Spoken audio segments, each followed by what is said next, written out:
Hello everyone, কেমন আছো সবাই? আশা করি সবাই খুব ভালো আছো, আমরাও খুব ভালো আছি। আজকে অনেক দিন বাদে আবার একটা ছোট্ট ভিডিও নিয়ে চলে এসেছি। এপ্রিল মাসের 19 তারিখে একটা নেমন্তন্ন ছিল, আর দিনটা ছিল রবিবার। নেমন্তন্ন বাড়ি থেকে বেরোনোর পর কিছুতেই তো বাড়ি ফিরতে ইচ্ছে করছে না, তখন আমরা কোথায় চলে গেলাম? ভিক্টোরিয়া। বহু বছর বাদে ভিক্টোরিয়া গেলাম। আগে তো এত মানে ভিক্টোরিয়া বরাবরই সাজানো গোছানো, কিন্তু এখন যেন অনেক বেশি অর্গানাইজড, অনেক বেশি সুন্দর। কিন্তু আগে মানে ভিক্টোরিয়ার ভিতরের যে মিউজিয়ামটা, সেই মিউজিয়ামটায় ঢুকতে পারতাম, প্রচুর জিনিস দেখেছি। কিন্তু এবারে মিউজিয়ামে গিয়ে সত্যি আমি খুব মানে হতাশ হলাম, কারণ সেরকম কিছুই নেই। কারণ যখন আমি জিজ্ঞেস করলাম তখন ওরা বললো যে এখন তো চলছে, রেনোভেশনের কাজ চলছে, তো সেই জন্য বন্ধ। আর গেছিলাম আমি, আমার কর্তা, আমার বোনের হাজবেন্ড, মেয়ে, আমার মাসি, সবাই মিলে গেছিলাম। আর সবাই মিলে যাওয়ার আনন্দ আলাদা। আর রিজু থাকলে তো আরও আনন্দ হতো। যে কোনো প্ল্যানিং প্রোগ্রাম ছাড়া চলে এলাম। এই ছোট্ট ছোট্ট আনন্দগুলো বড় ভালো লাগে। আমার বোনের মেয়ে, ওরা সব ভিডিও করছে,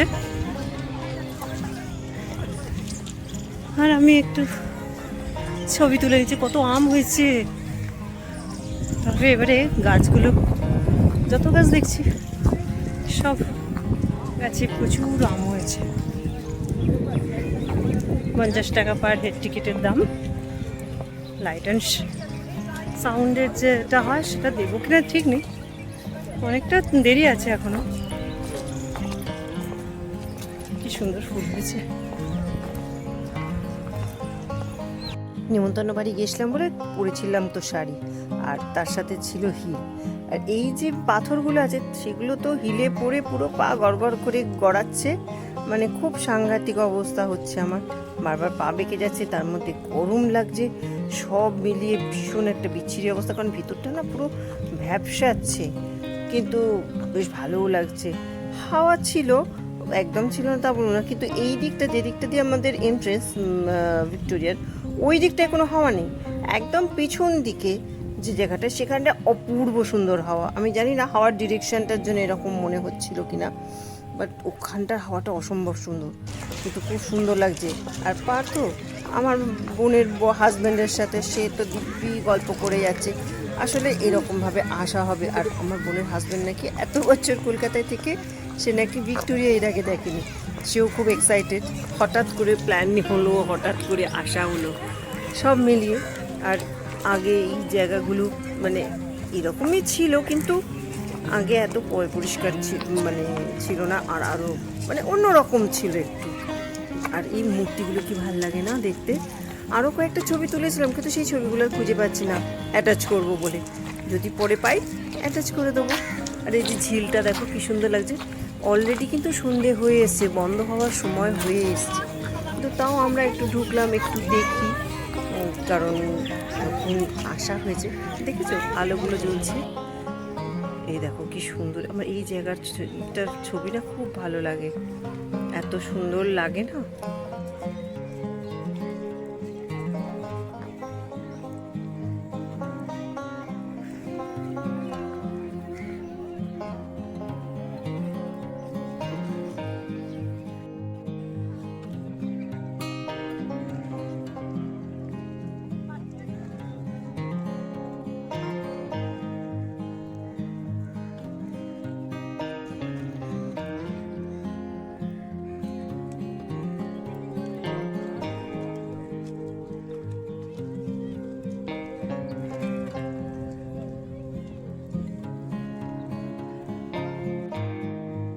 এখানে দেখছি গ্রীষ্মের রবিবারটা না সবাই খুব এনজয় করছে।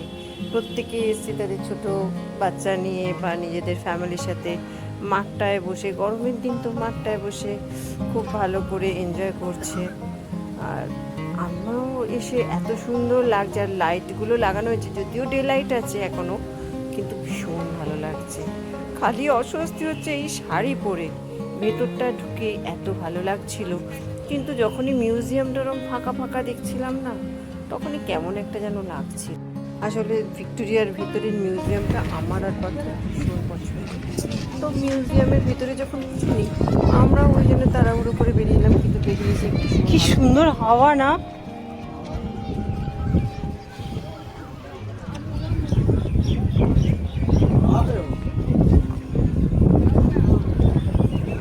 আচ্ছা, এই রাস্তাটা দিয়ে কোনোদিন আমরা বেরোইনি। আগে এক্সিট তো এটা দিচ্ছিল না, ওটা দিয়ে বেরোতাম।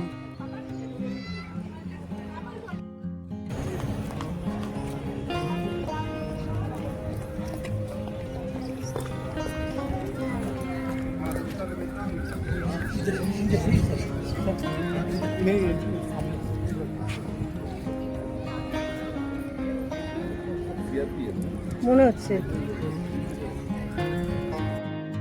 চলো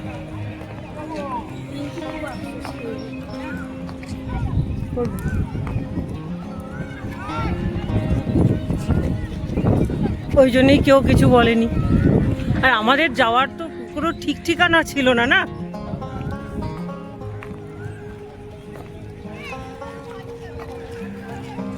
চল বেরোই। কিন্তু গাড়ি, হ্যাঁ তাহলে ডেকে নাও গাড়ি এদিকে। স্নিকার পরলে অসুবিধা হয় না। আবার আস্তে আস্তেই ফেরার ঘন্টিটা বেজে গেল, কারণ আস্তে আস্তে সন্ধে হচ্ছে, গেটও বন্ধ হয়ে যাবে। কারণ যারা লাইট অ্যান্ড সাউন্ড দেখবে তাদের জন্যে বোধহয় এই ব্যবস্থা। আর সেই সময় না গরমেতে আমার শরীরটাও ভালো লাগছিল না, যার জন্য আমি কোনো রকম কথার মধ্যেই যাচ্ছিলাম না। এদিকে গাড়ি এখানে পার্ক করতে অসুবিধে বলে পার্থ গাড়ি রেখেছে বহু দূরে। এবার ড্রাইভারকে ফোন করে সে আসবে, তবে আমি গাড়িতে গিয়ে বসবো। তখন আর আমার সে শরীরের শরীর দিচ্ছিল না, এতটাই শরীর খারাপ লাগছে, যার জন্যে আমিও অতটা খেয়াল করিনি। তো এই হচ্ছে লাস্ট একটুখানি দেখে নেওয়া কেমন লাগছে ভিক্টোরিয়াকে, আবার কবে আসবো, একটু ছবি তোলা, একটু ভালো লাগা, আবার কোনো দিন হয়তো যাব। তো চলো আজকের ভিডিওটা এরম সেরম করে তো তোমাদের কাছে আনলাম। বড্ড এলোমেলো, তাও ভীষণ ভালো লাগার, হঠাৎ করে যেন অনেকটা পাওয়া হয়ে গেল, অনেক কিছু প্রাপ্তি হলো। তো আজকের ভিডিওটা এখানেই শেষ করি। যদি ভালো লাগে এই ভিডিও তাহলে একটা লাইক করো, সাবস্ক্রাইব করো, কমেন্ট করো। টাটা, সবাই খুব ভালো থেকো।